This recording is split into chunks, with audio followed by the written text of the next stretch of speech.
Hello and welcome to Talking Africa, the latest in a brand new series here on Arise News, a special weekly edition of Africa Wrap, where we take time to reflect on the fortunes and affairs of the emerging continent within its own countries and across the world in an hour of conversation with African commentators and thought leaders. 2015 now stretches before Africa as a year of challenge and opportunity, both economically and politically. So what can we expect this year to bring? I'm joined on today's programme by some leading analysts who can help us to speculate. My first guest is Prince Tonye Princewill, a politician, a businessman, and for many people, one of Nigeria's most inspiring young public figures. Thank you for joining us, complete with your crystal ball there, at least an excellent background to make some educated guesses about the decade ahead for Nigeria. First, though, let's talk about you and your life, the path that's led you to where you are now. You were born in the UK, and you started school here, but then you left England in your early childhood because your parents decided to return to Nigeria. What was the reason for that? Well, my father was studying in the University of Leeds, and he had gotten his doctorate, and mission accomplished. It was time for him to go back.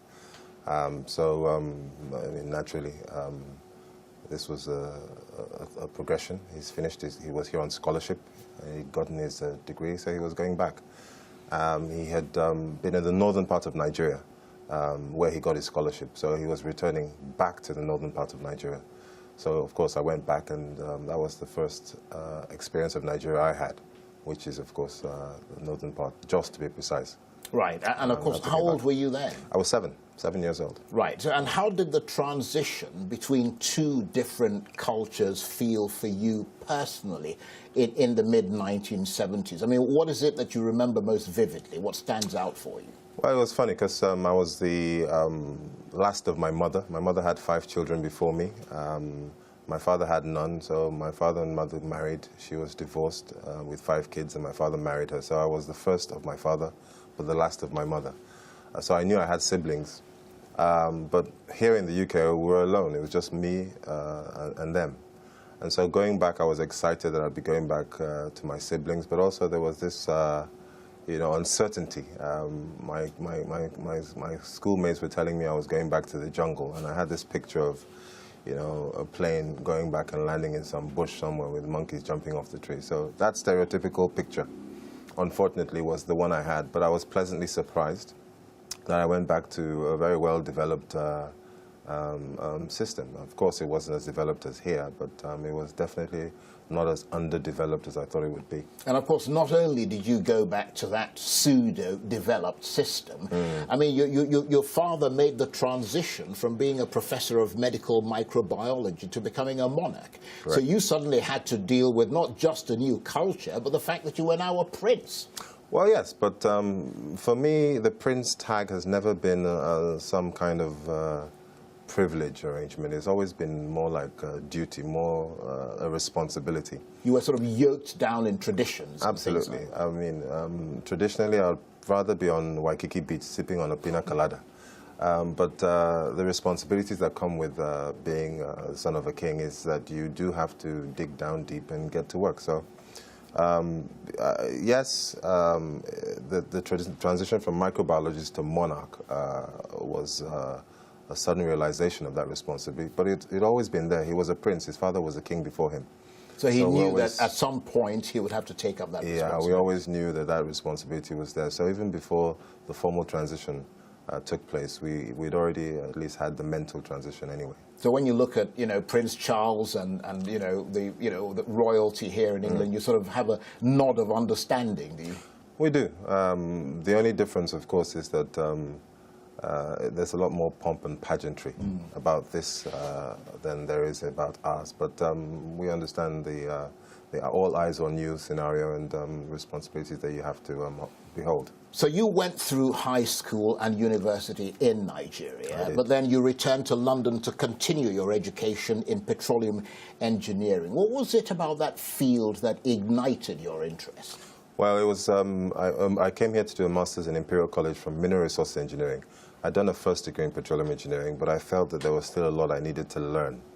I'd always wanted to come back I always felt that I needed to be, whatever I was doing, I wanted to be the best at it internationally, not just in a local context. So coming back here, getting my master's in Imperial College for me was more like validification, you know, that this is, yes, I've arrived. And so I came back and did that. But petroleum engineering is, you've got to understand that where I'm from in Rivers State is like... That's, of course, the Niger Delta, isn't it? It's where all the oil production is taking place. So you can't look to your left or right without seeing either the benefits or the sadness that oil production brings. So getting involved in the industry, to me, was really just a natural progression. Well, I'm going to talk about that a little bit later, perhaps in the next segment, about your assessment of the Niger Delta and all the issues there. But you were already an accomplished businessman. You diversified beyond oil, and you developed a keen interest in information technology. Tell us why. Well,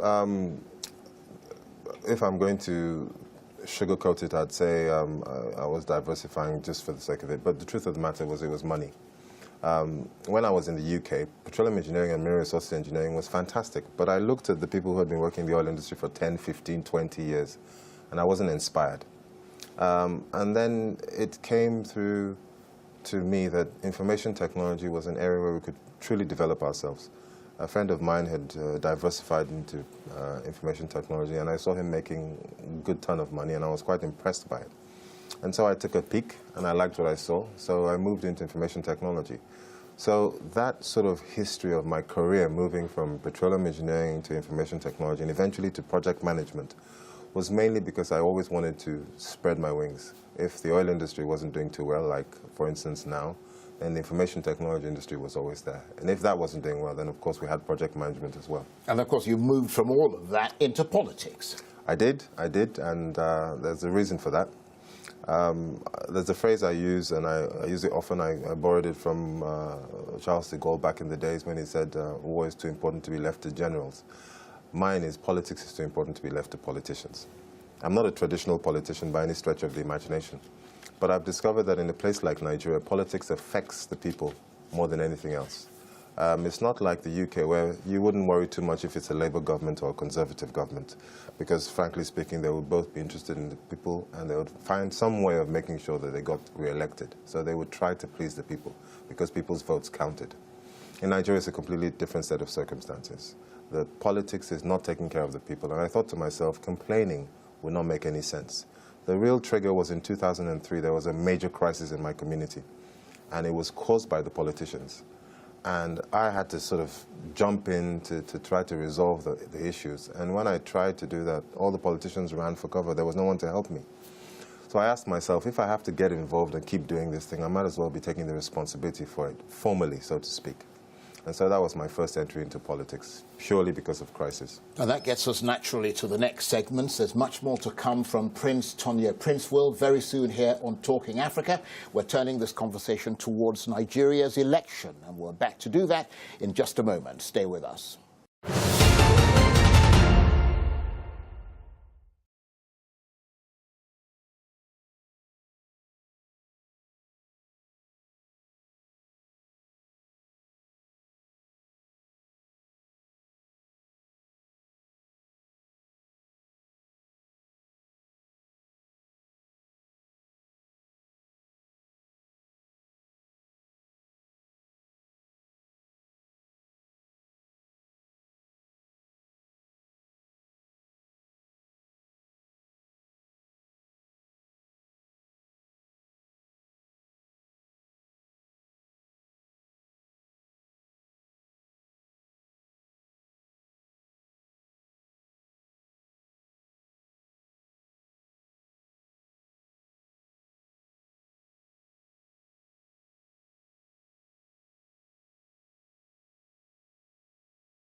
Welcome back to Talking Africa here on Arise News. With me, the leading Nigerian politician and businessman, Prince Tonye Princewill. Before the break, we learned much about him. Now we want to his take on his country's general election, an election that's just weeks away. But first of all, let's just talk about how you got into this point, because there was a bit of a bumpy start, wasn't there, for you? As you were a losing candidate for the Rivers State governorship in 2007.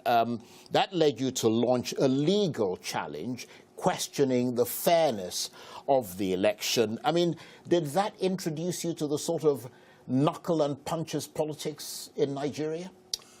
Well, yes, but I've got to be honest with you. I look at the politics of Nigeria, and it's very predictable. I describe it more as an analog type of politics. It's not very digital in its take.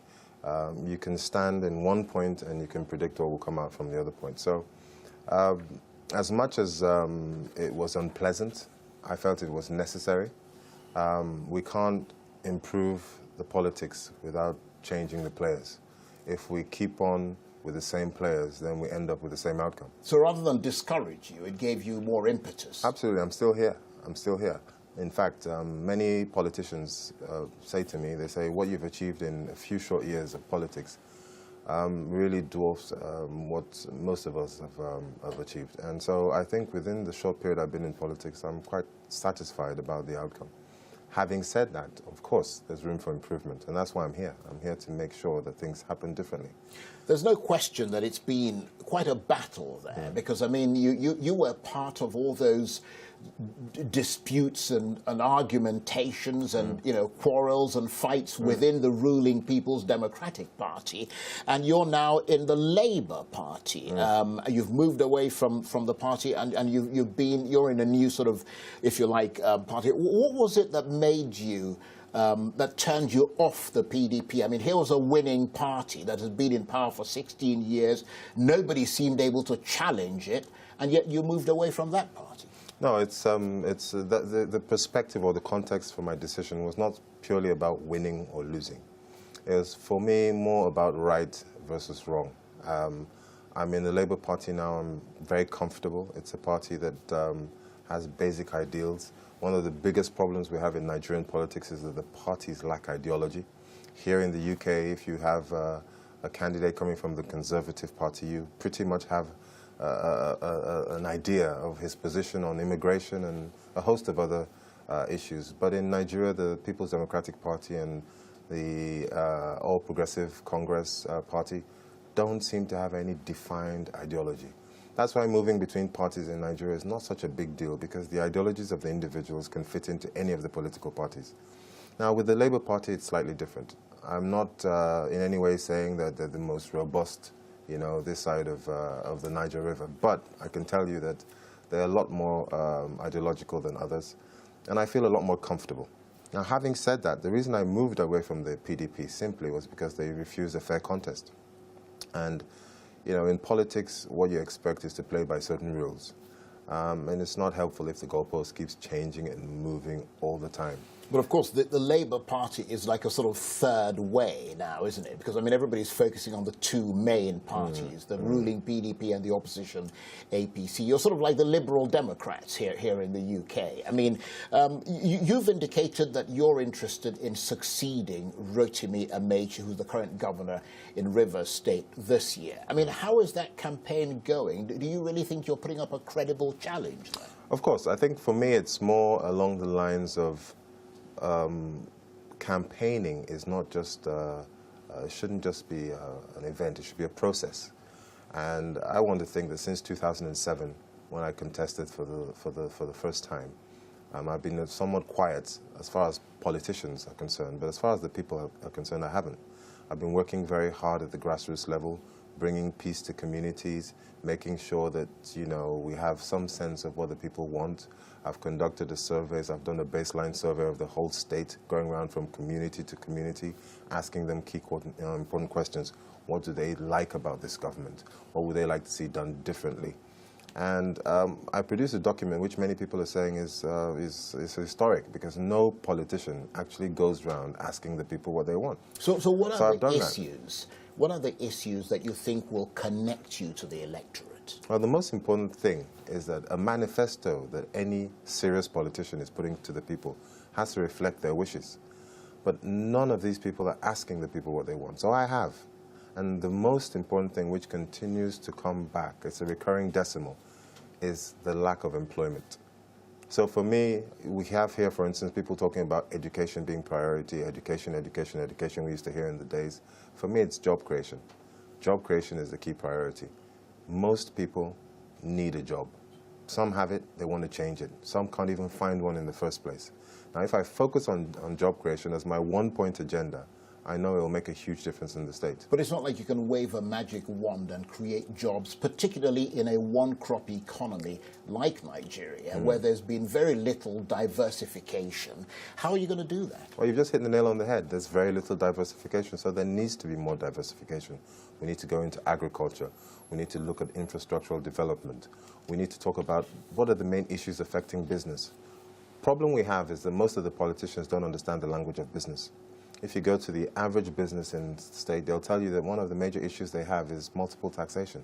But the largest single, most significant issue they have is access to affordable capital.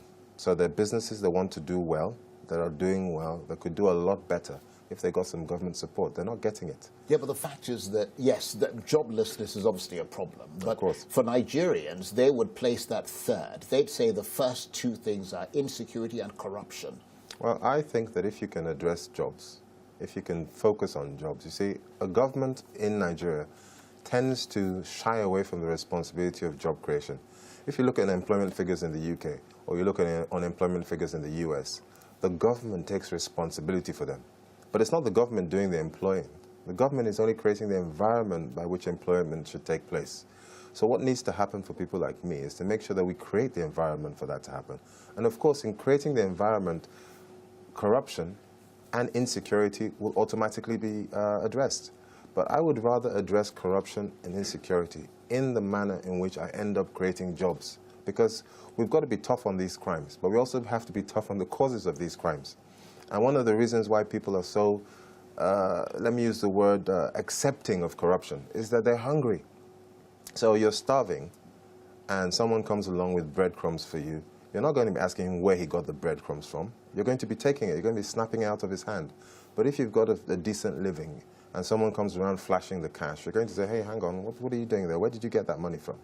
So there's a lot of hunger, there's a lot of poverty in the land, and it's clouding people's judgment. If we can get people jobs, we can slowly lift them and lift their dignity. And I think then they'll start to look, just as we are now, looking at corrupt officials and confronting them with their corruption, they will be doing so too.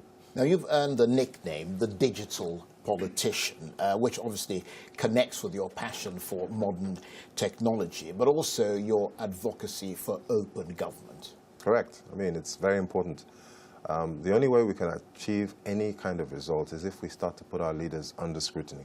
They're not asking the leaders any questions. And I don't agree with that. I believe that leaders should be asked questions.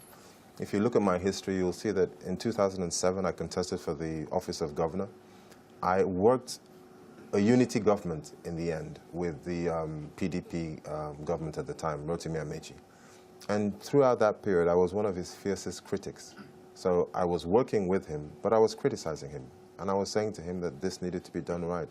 The first criticism that came from me to him was when he said all militants were criminals.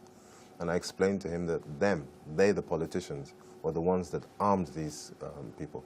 So if those people were criminals, then the politicians were militants in the Niger Delta. Absolutely.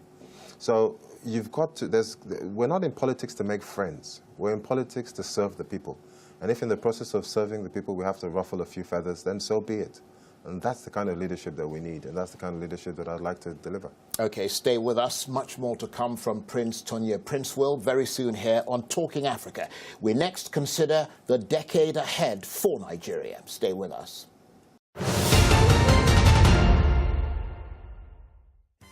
The best way to predict the future is to create it. There's a special breed of achievers out there that are called tomorrow's people, the highly creative ones who live in the future. They imagine what will be and strive to make it happen. They're bold. They refuse to wait for the future. Tomorrow bends and conforms to their ideas. At Access Bank, we share the same sentiments. We've been able to grow our bank to become a leading player in Nigeria with a strong presence across the continent, adopting best practice in everything we do. Our mantra for success is simple: speed, service, and security. Those who shape tomorrow strive for and demand perfection.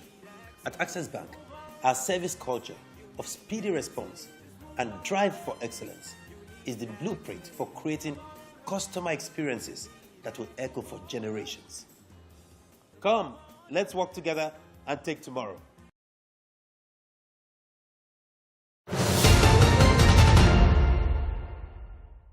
Welcome back to Talking Africa here on Arise News. With me, the leading Nigerian politician and businessman, Prince Tonye Princewill. We've already learned much about him and his thoughts on this spring's general election in Nigeria. Now we're looking to the future.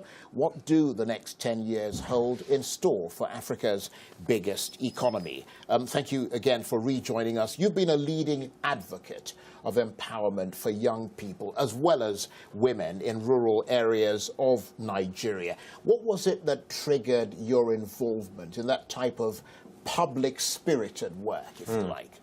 Well, my politics has always been grassroots focused. I've always felt that we needed to leave the elite. The elite are okay. They're doing pretty well for themselves, but the people at the bottom are having a rough ride.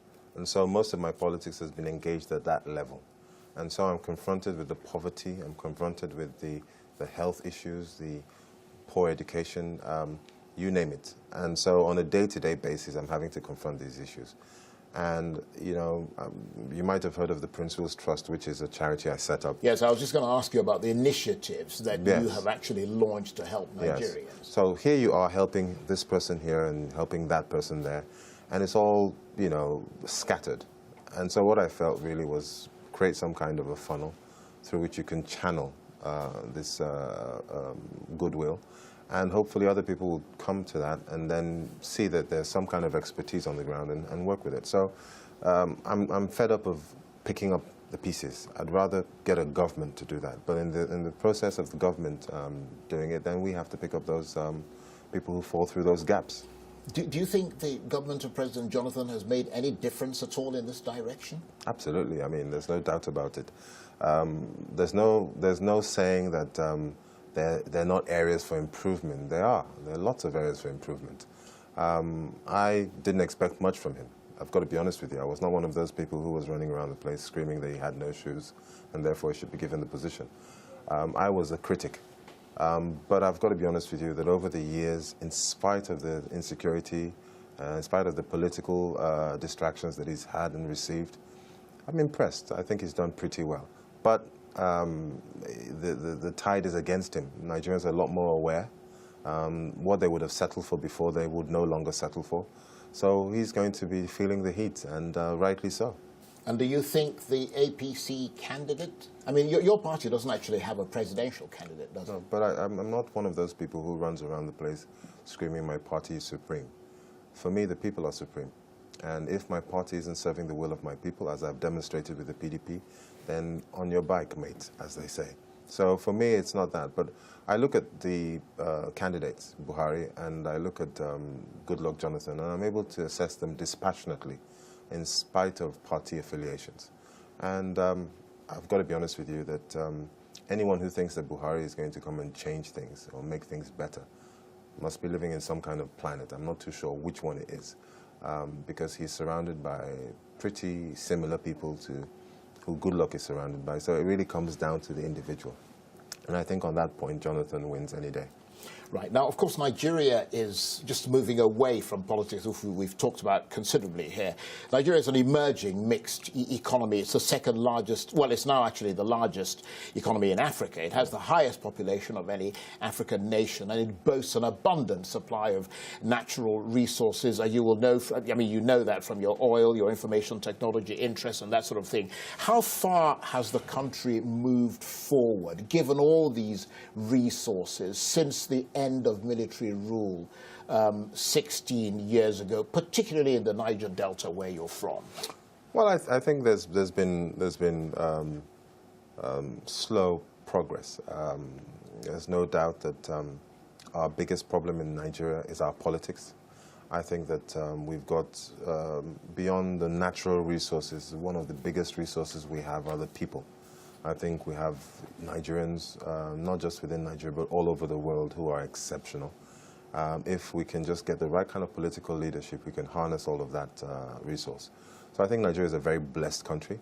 But there's no doubt that anyone who's a progressive will know that it's not just where you are, it's where you could have been. And we are far, far, far away from where we should have been. As a country, Nigeria is not doing too badly, but the world is moving as well. And with a very fast, very quick changing world, Nigeria can't afford to be in the slow lane. So what should Nigeria be focusing on achieving in the next 10 years? I know you've talked about job creation, but there's also infrastructure. There is the lack of institutions. I mean, the problems with the police, with the army.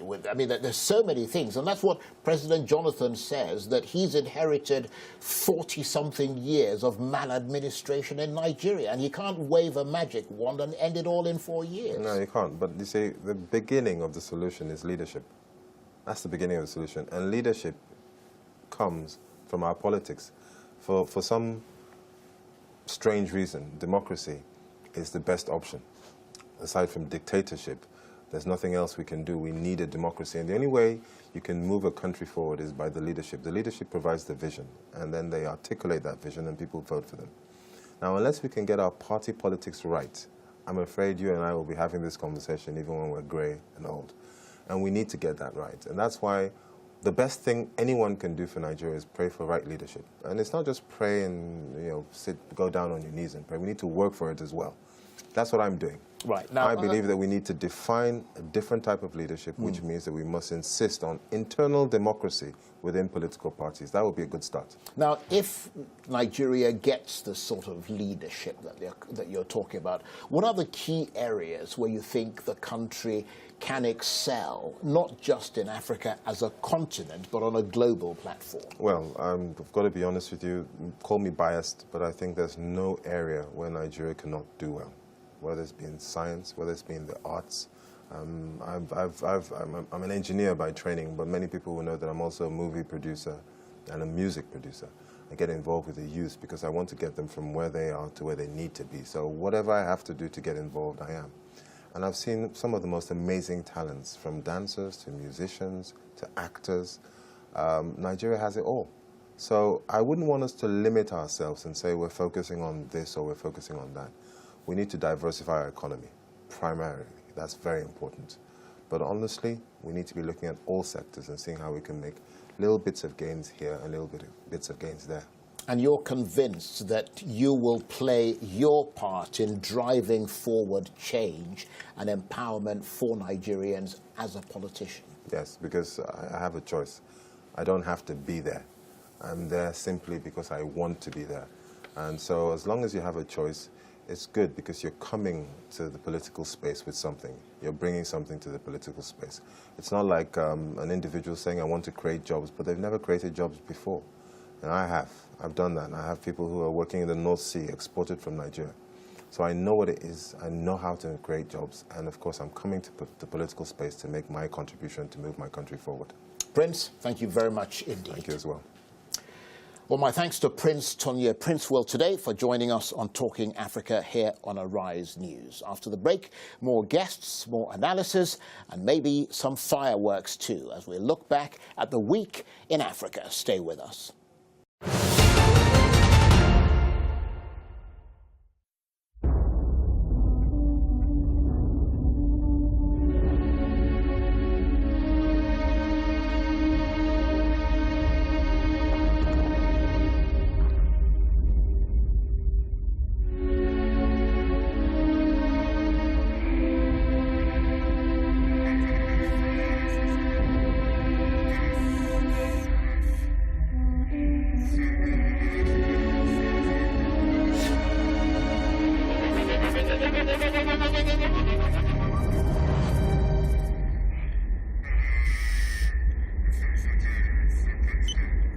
Wherever and whatever your banking needs, Guarantee Trust Bank will be there, now and into the future.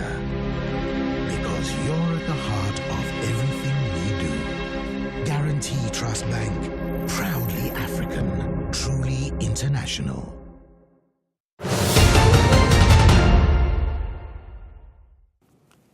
Welcome back to Talking Africa, the latest in a brand new series here on Arise News, a special weekly edition of Africa Wrap, where we take time to reflect on the fortunes and affairs of the emerging continent within its own countries and across the world in an hour of conversation with African commentators and thought leaders. And time now to welcome our next two guests. They're former editor of Ghana's Daily Graphic, Cameron Duodu, and political commentator Joseph Dankwa. Thanks very much indeed to both of you for coming in. And let's just look now at Africa's Cup of Nations, which began on Saturday in Equatorial Guinea.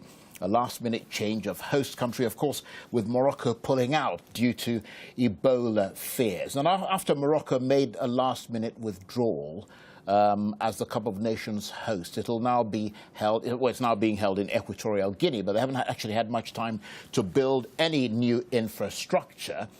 And part of what we're hearing is that teams have been arriving in Equatorial Guinea, Cameron, ahead of the opening game of the Africa Cup. And apparently first impressions as they arrive have not been good, because we understand that finding space and accommodation has been a big problem there. Yes. The trouble with these dictators, and let's not make any bones about it, the ruler of Equatorial Guinea is a dictator.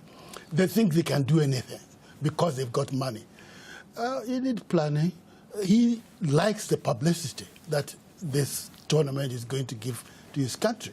But he's in accepting so quickly to do what Morocco couldn't do.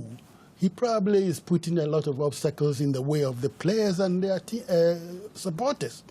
I doubt, for instance, whether many supporters can go, even if they have the means, precisely because they won't be able to accommodate themselves easily or find transport to where the matches are being played. Of course, the critical question, Joseph, is not so much the supporters. So obviously they're part of, you need them, the ambiance and so on. But I guess the question must be, weren't the teams met by members of CAF, and aren't they being helped? I mean, because it sounds very odd that teams are turning up and not having accommodation. Yeah, they were met by CAF, but I think that if the infrastructure is not there, it's not there.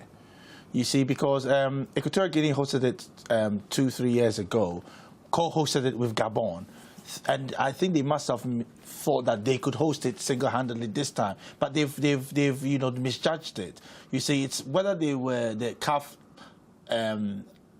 chose them on the merit of their last performance as host, I don't know, but I think they've misjudged this time, because I think the country is only 740,000 people.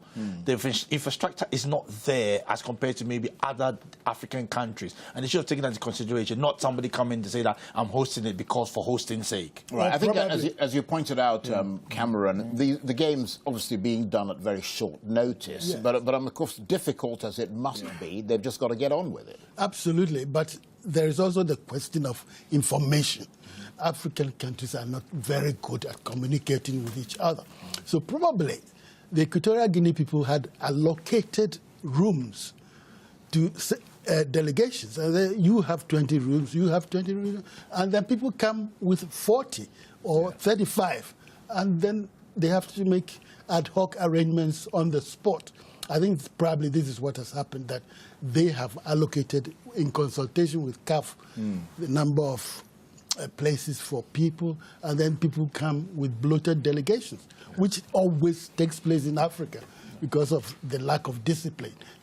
I know him, so I say, can I come? Say, right. Free ride. Free ride, and off we go. Yes, I see what you mean. Now let's just move on to the slightly more positive aspects of this, because the Africa Cup of Nations tournament is, of course, going to mean a great deal to one team in particular, and that's the people from Guinea. Their achievement as one of the qualifying nations is quite remarkable, given the Ebola outbreak ravaging the country. And what is even more remarkable, Joseph, is that they qualified considering they've been unable to play matches at home and have also been the victims of absolutely extraordinary levels of stigma around the world. Yes, yes. They played all their matches in Morocco. And that's why people, yes, they play all the matches in Morocco. Amazing. And it's so surprising that after playing all these matches in Morocco, and then Morocco says they can't host it because of Ebola. It's you know, it's quite strange. But the thing is that Guinea had to have all their players tested wherever they went. Even some of their players were not allowed to go and play the qualifying matches. So therefore, this is a time where they've qualified, and this tournament should bring the country together. And of course, one of their key players, Ibrahim Traore, actually said he felt like people saw Guineans as diseases rather than human beings. But they're now obviously keen to show the world a positive image of their country. Yes, this is because of the lack of information about Ebola. Apparently, if you are not sick and at the point of death, it is almost impossible for you to pass on the disease to anybody. And a footballer who has not been in contact with people who are suffering from Ebola, who probably even lives abroad, coming in and being subjected to this type of treatment is disastrous. And of course, Joseph, South Africa are another team doing quite well, but their team are also recovering from a recent tragedy. I mean, South African midfielder Dean Furman says the team will be trying to win the trophy to honour their goalkeeper Senzo Mayiwa, who was shot in October after burglars entered his girlfriend's house near Johannesburg. So they want to win the title in his honour. Yes, they in the qualifying series, they didn't lose a match. They drew 1 or 2 games, but they went undefeated.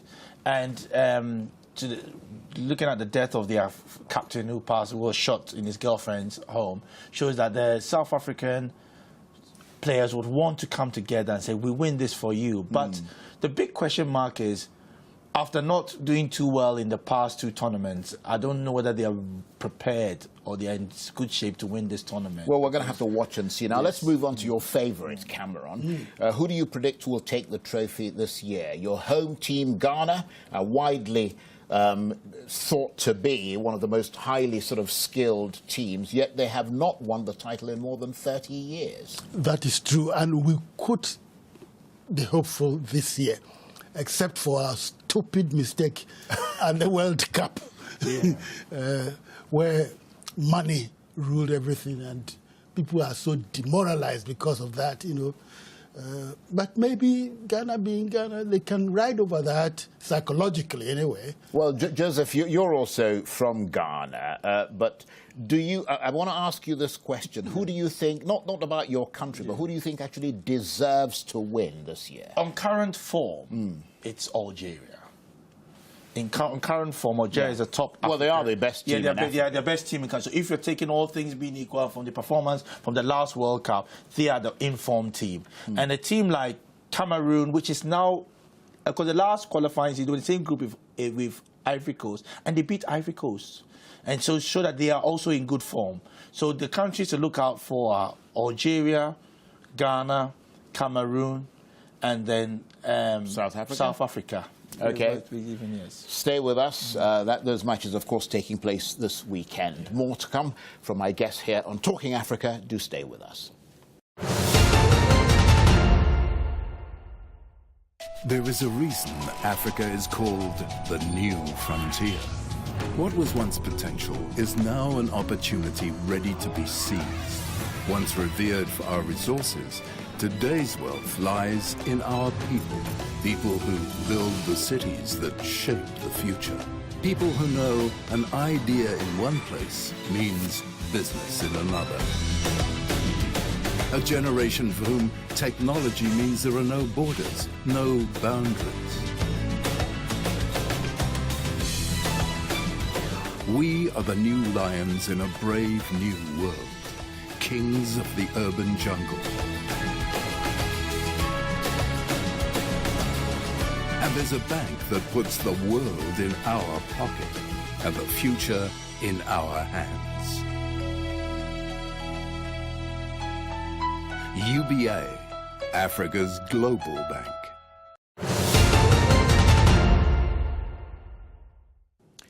Welcome back to Talking Africa. We're turning the conversation now to this week's Charge for Truth. That's the new AfriLeaks campaign, modelled on the famous whistleblowing site WikiLeaks, but with some key differences. So what's it really about? We know from the experiences of Julian Assange and Chelsea Manning that whistleblowers are extremely vulnerable. If caught, they're subject to extreme prison sentences, even possibly the death penalty.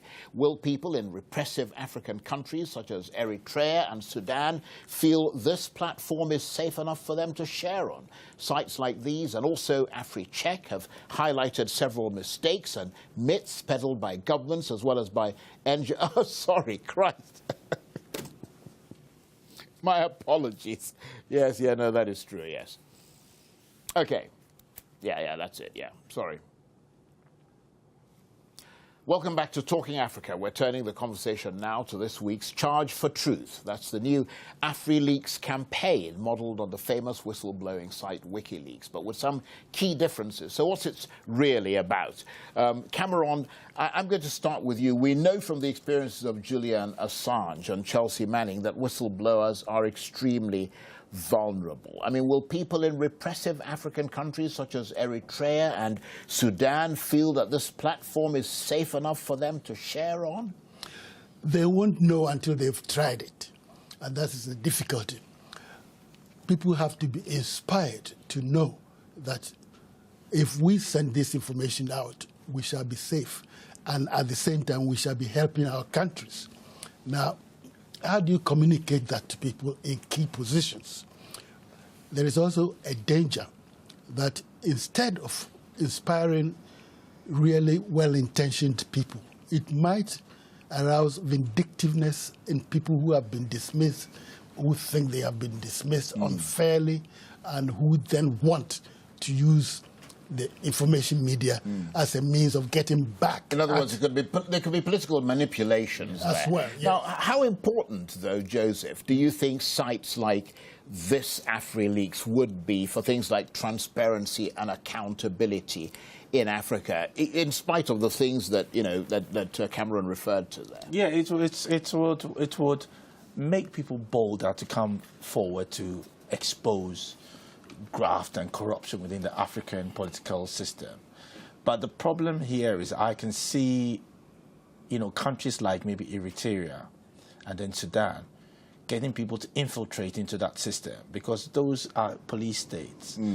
It will work in places where democracy is thriving, where there is open democracy and the institutions have been established and are working well.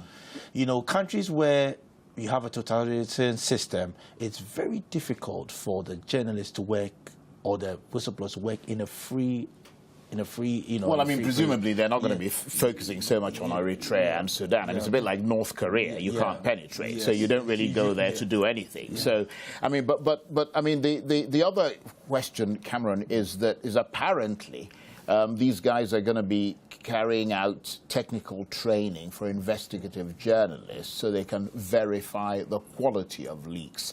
I mean, that's something that WikiLeaks isn't actually doing, but AfriLeaks is hoping to do. So it does look as if they're going to be, if you like, creating a new generation of African investigative journalists. Theoretically, because it's extremely difficult to verify information. Here is a document, I'm bringing it from that and that institution. You take it at face value, at your risk.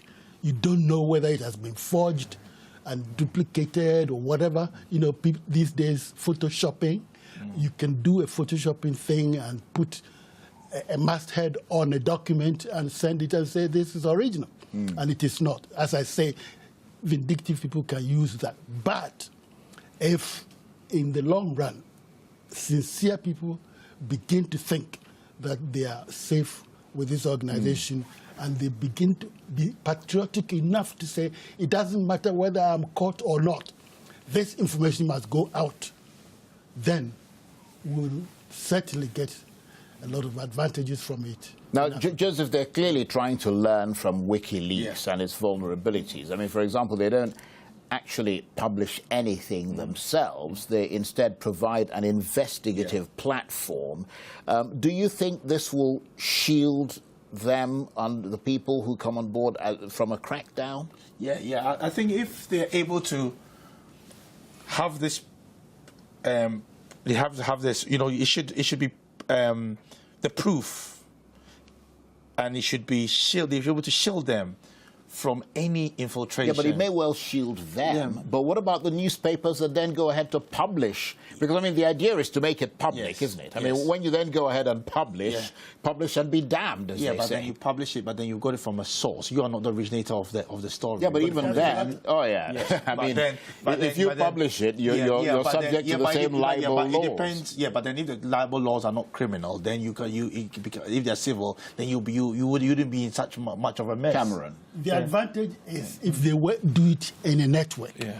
If it's being published simultaneously in Nigeria, in Ghana, in French-speaking Africa, to actually get a hold of. Yes, and then, you know, disseminated widely through Facebook or Twitter and so on. Then. Yes, I see what you mean. Yeah. Okay. Well, of course, that would be very dangerous, of course, if you publish information that is untrue. If it is untrue, yes.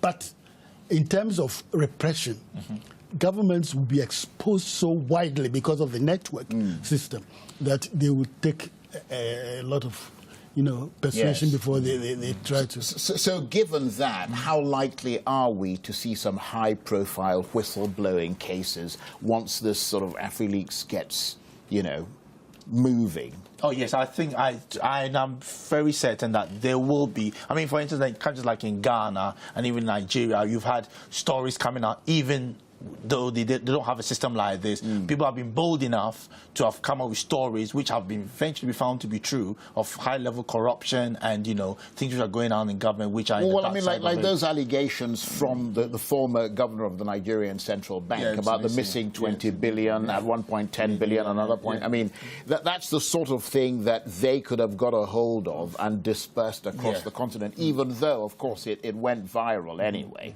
And that is part of the problem. If the governor of the Bank of Nigeria can give conflicting figures about a thing like that, that highlights the difficulties they're going to face, aren't they? I mean, and also remember that with WikiLeaks, the information came from inside as original. There is no way you could not say this is not a State Department cable, because all the attributes are there, and with Chelsea's thing as well, which. Okay. Time for another very short break. When we come back, some stories from Africa this week that you might have missed. Stay with us.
Welcome back to Talking Africa here on Arise News. Let's look now at several African news stories which have fallen under the radar this week. And here to do that with me today are veteran journalist Cameron Duodu and political commentator Joseph Dankwa. Now, Joseph, you've picked out the story about the Kenyan air ambulance, and that's apparently it's a good news story. I mean, for Kenya, they've launched their first national air ambulance service. Tell us about that. Yeah, it's more or less like based upon the air ambulance services we have in Europe or in UK, where, you know, they go into areas where cars or maybe ambulances can't go in. They pick up the people and they give them the first aid and take them to the nearest hospital. And of course, you immediately think of Al-Shabaab attacks and that sort of thing, and they can get there and make a difference. And this for me, this shows that Africa or some African countries are now taking the healthcare system very serious,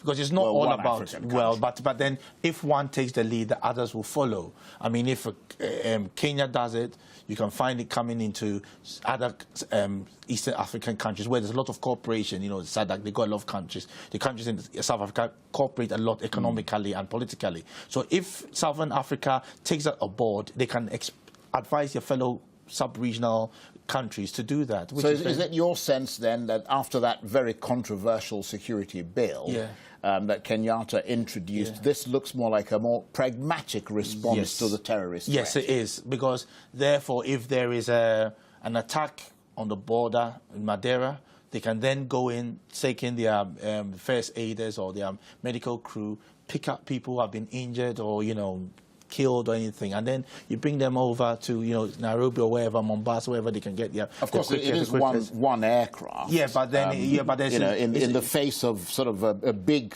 insecurity problem in the country. But then, Charles, Africa needs to take a step.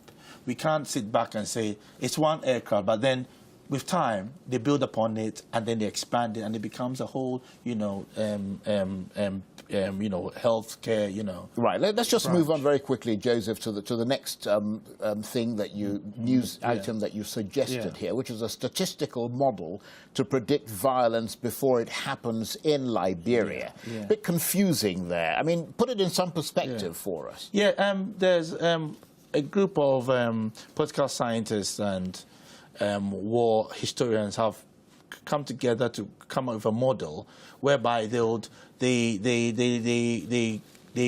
look at and they find out where there are conflicts, not maybe major scale, but maybe, let's say, inter-ethnic conflicts brewing up. They report it, log it up, and they send in, you know, send it off to the UN or other agencies for them to assess it to see the impact of a wider scale conflict. So basically what they're trying to do, it's an advancement of sorts, I suppose. They're trying to tackle violence in the country by using statistics and possibly calculating violence hotspots and assessing the likelihood of places where peacekeeping is going to be needed. Yes, and also to be able to nip it in the bud before it becomes a large-scale problem. They've done that in 242 villages in Liberia, where they've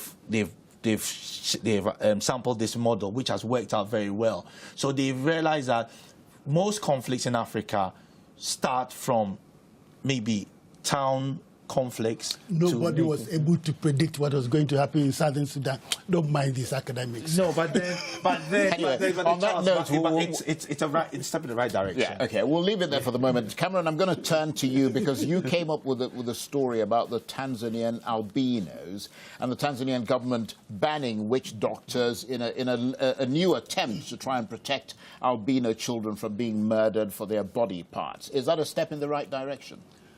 Yes and no. Yes, because the albino question is a stain on not just Tanzania, but also some countries in Eastern Africa.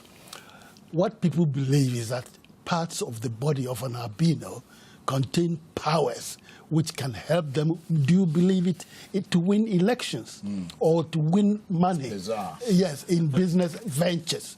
It's terribly, terribly awful.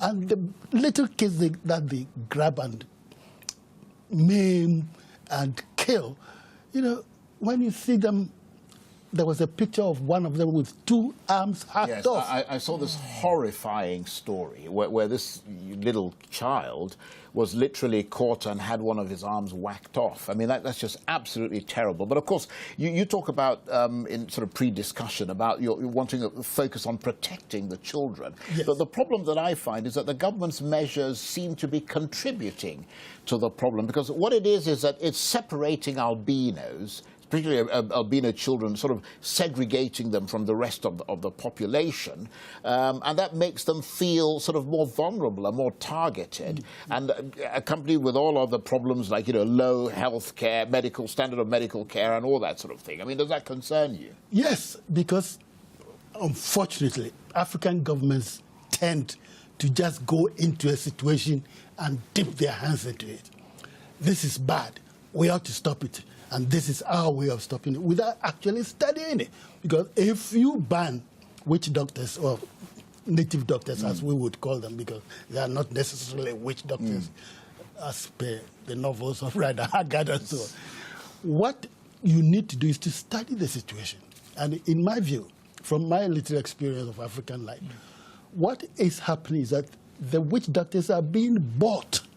They don't necessarily believe in what they are doing, but they've found a way of getting money out of these idiots who believe that they can win power or money from this. So you ought to get the native doctors on side. How do you do that? Bring them in, explain albinism to them.